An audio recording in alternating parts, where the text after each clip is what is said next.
علیکم، آپ دیکھ رہے ہیں کے نیوز ایچ ڈی۔ میں ہوں حارث علی شاہ گیلانی۔ چلتے ہیں آج کی اہم خبروں کی طرف۔ رخ کریں گے لاہور کا، جہاں سے رپورٹ کر رہے ہیں ہمارے نمائندے Irfan Khan.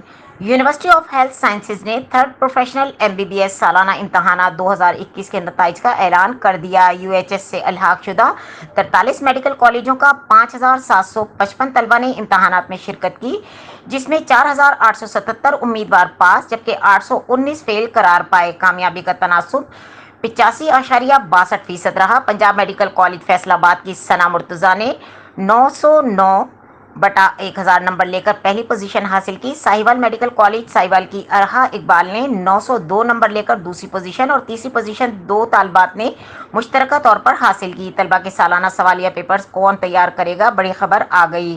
Bakhtiyar Amin medical and dental college Multan کی رمشا عبید اللہ اور Multan medical and dental college کی ہائیکا شکیل دونوں نے 893 نمبر حاصل کیے۔ سپلیمنٹری امتحان میں 27 مئی سے شروع ہوں گے۔ نتائج UHS کی ویب سائٹ پر دیکھے جا سکتے ہیں۔ مزید خبروں اور اپڈیٹس کے لیے ہمارے ساتھ رہیے گا۔ تب تک کے لیے اپنا خیال رکھیے گا۔ اللہ حافظ۔